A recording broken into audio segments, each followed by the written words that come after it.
एक हमारे दर्शक हैं वसीम शेख जी ने स्पेशली 100 रुपये भेजे अपने सवाल के साथ और इन प्रायोरिटी पे सवाल पूछने को कह रहे हैं।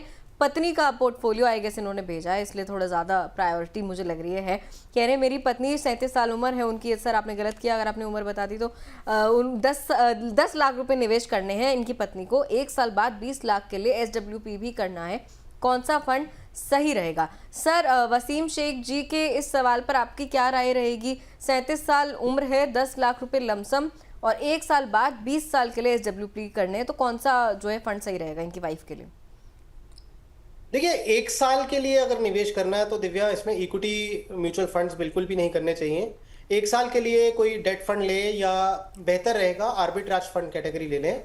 जैसे मान लीजिए आप कोई भी जो फंड हाउसेज हैं, ICICI आर्बिट्राज फंड या कोटक का आर्बिट्राज फंड या टाटा का आर्बिट्राज फंड, SBI का आर्बिट्राज, जो भी फंड हाउसेज हैं उन सबके पास में आर्बिट्राज फंड रहता है और वो आप आर्बिट्राज फंड में निवेश कर दें यदि आपको 1 साल का ही व्यू है। क्योंकि इक्विटी मार्केट्स में अगर आपने 10 लाख रुपए निवेश किया, कोई इसकी गारंटी नहीं है कि अगले 1 साल में मार्केट ऊपर ही जाएगा, तो वहाँ पे आपके अपने प्रिंसिपल का भी जो अमाउंट का भी जोखिम हो सकता है।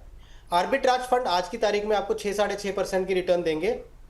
अब आप ये क्वेश्चन करेंगे कि यदि 6-6.5% रिटर्न लेना है तो मैं FD ही क्यों ना कर दूं?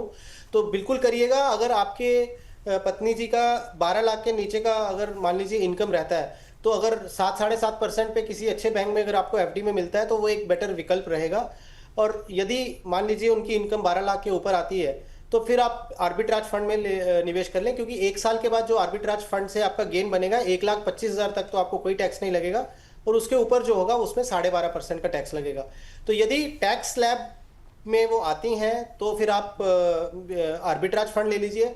अगर टैक्स स्लैब में नहीं आती हैं तो बेटर है कि किसी 2 बैंक्स में आप 5-5 लाख की फिक्स डिपॉजिट कर लें, जहां पे आपको थोड़ा सा रेट अच्छा मिल रहा हो।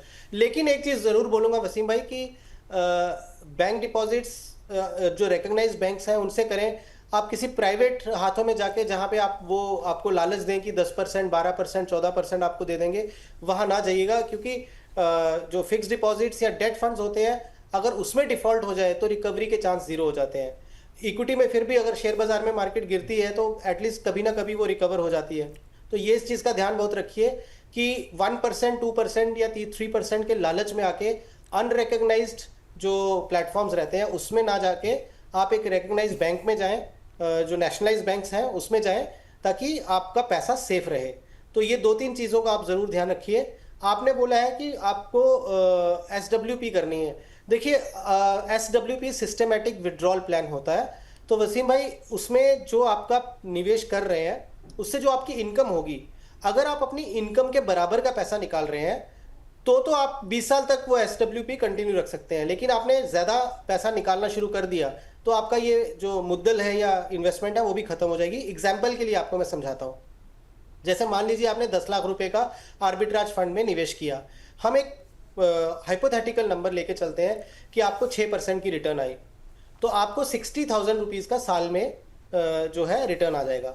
अब 5,000 रुपया महीने का अगर आपने विड्रॉल डाल दिया हर महीने 1 साल के बाद, वो 5,000 रुपये आपको आता रहेगा विद अ व्यू के आर्बिट्राज फंड 6-6.25% की रिटर्न को मेंटेन करके रखेंगे। जब तक ये सिलसिला चलता रहेगा आप 20 साल तक वो 5,000 रुपये महीना निवेश निकाल सकते हैं अपने पोर्टफोलियो में से। मान लीजिए अगर पोर्टफोलियो 6.5-7% से ग्रो हुआ और आपने 1 साल में 60,000 निकाला, तो जो बाकी का बचा हुआ पैसा होगा 10-15 हज़ार रुपये, वो आपके पोर्टफोलियो को बढ़ाने में हेल्प करेगा, जिसकी वजह से आने वाले 1-2 साल के बाद आप अपना STP अमाउंट, जो SWP अमाउंट जो है वो 6,100 या 6,200 या 6,300 भी कर सकते हैं। वो बढ़ सकता है क्योंकि पोर्टफोलियो ग्रो कर रहा है। सिनेरियो 2 ये हुआ, आपने 10 लाख रुपए डाले, पोर्टफोलियो बढ़ा 6% से, विच मीन 60,000 रुपये बढ़े। अगले साल से आपने जो पोर्टफोलियो में से 10,000 रुपये निकालना शुरू कर दिया, तो धीरे धीरे 1 साल के बाद में आपका जो कमाया हुआ पैसा तो 6 महीने में ही निकल जाएगा, बाकी का जो है आपकी असल में से निकलना शुरू होगा। तो एक पॉइंट के बाद आपके कुछ 2-4-5 साल के बाद में वो पैसा जो है वो धीरे धीरे लगभग खत्म हो जाएगा। तो SWP का कॉन्सेप्ट ये ज़रूर समझें, क्योंकि सोशल मीडिया में इन्फ्लुएंसर्स उसको ग्लैमर तो बहुत दिखा देते हैं SWP को, बट ये नहीं बताते कि SWP जो है वो आपका जो पैसा निवेश किया है उससे जो कमाई हुई है उस कमाई को आप निकाल रहे हैं धीरे धीरे करके।